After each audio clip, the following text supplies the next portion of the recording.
Whoa, you may be thinking, why does he have a black and camera? Well, it's simple. Not because it's Friday 13th, even though every video that I do when it came to Friday 13th, I always upload it. Since I started YouTube,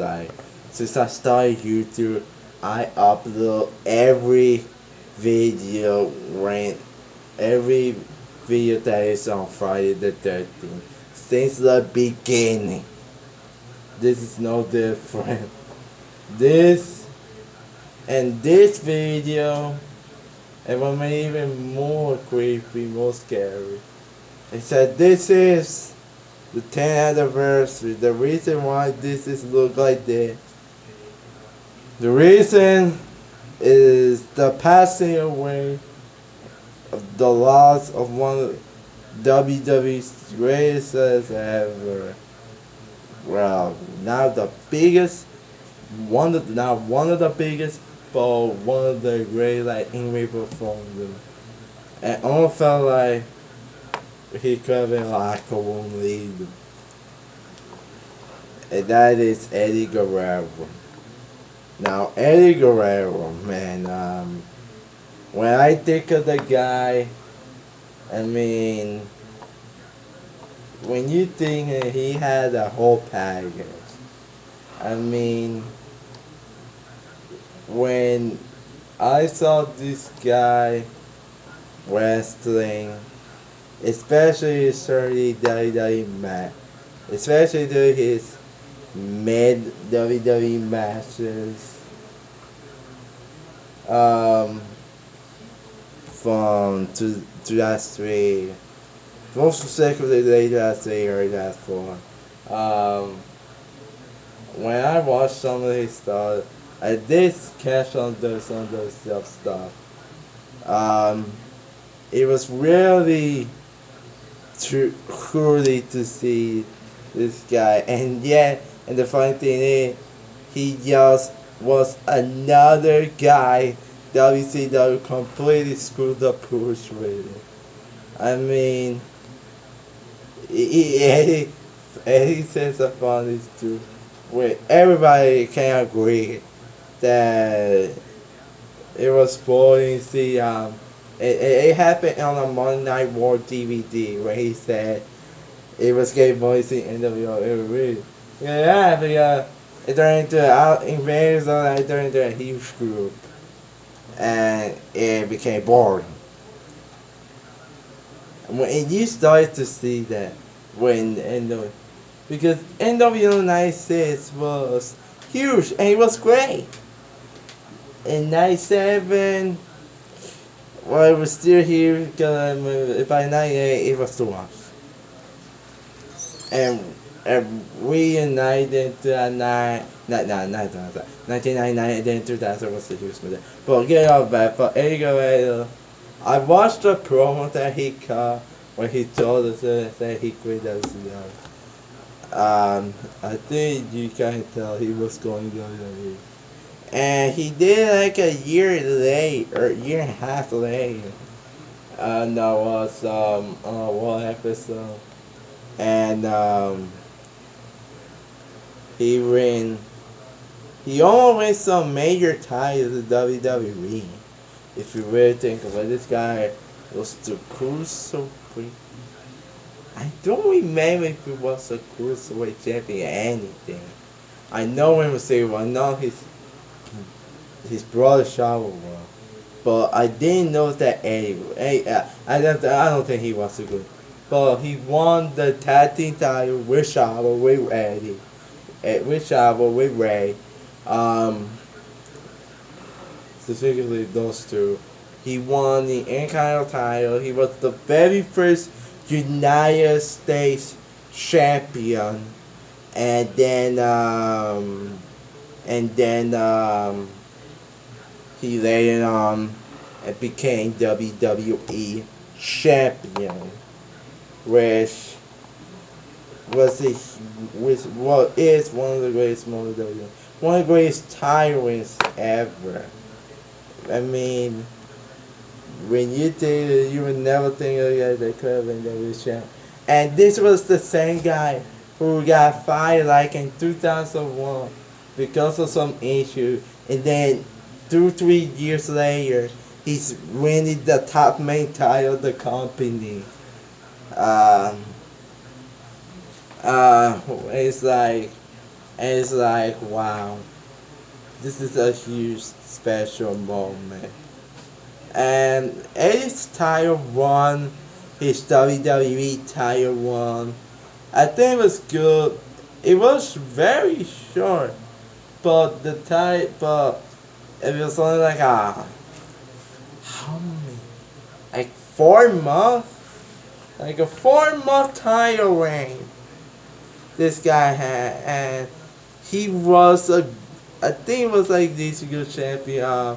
He did win some incredible match, like his match with Kurt. I think he had a match with Ray and the one after Mania. And he did get some several inside. So he was a decent good champion, even though he was very short for the time being. And um,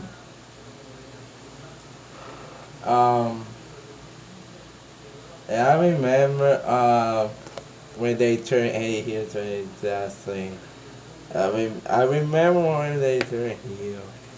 Never that's true because it was funny. But I do remember that heel thing. I was like, man, how did it stood? I was like, wow, they could not. They fan were not doing.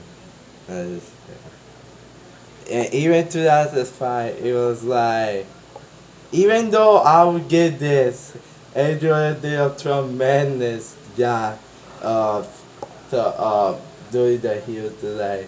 He took the heel to that, but oh my god, and let's be honest, he made it work. He made it work. So yeah, and while the whole his one major storyline, that's major storyline with Ray and Dominic, which is stupid. I think he made the heel turn work. It's gonna be the great career. And I do remember the passing away in 2000. I remember the tributes, all of them. And it was like this injury, no, not an injury, but this death is like, can I say WWE is some shape or forms like, look at this Ray. What Ray won he probably would have won it, but who do you really think Rey Mysterio would have won the World Championship this quickly if it wasn't for Eddie Guerrero's death? Like seriously. And they explore a lot of Eddie. Like I saw an image today that said Viva the Strains, low wire, Wayne Ultimate, low wire Undertaker, or they even call it A hell, it was like, man, how could they do this death and make it out? It may look like psychopaths if you really think about it. So like, yeah, I did, and it was like classless, tasteless, vile, and just like, it was so hard to watch those things that they did. But they could never take away from Edgar. Guerrero is one of the best. I will definitely miss.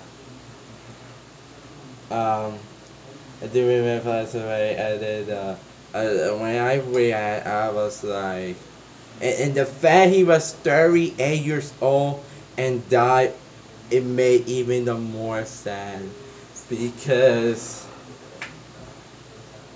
Eddie Guerrero could have had his best match, probably his best match career with Shawn Michaels, that woman match they were gonna have at WrestleMania 22.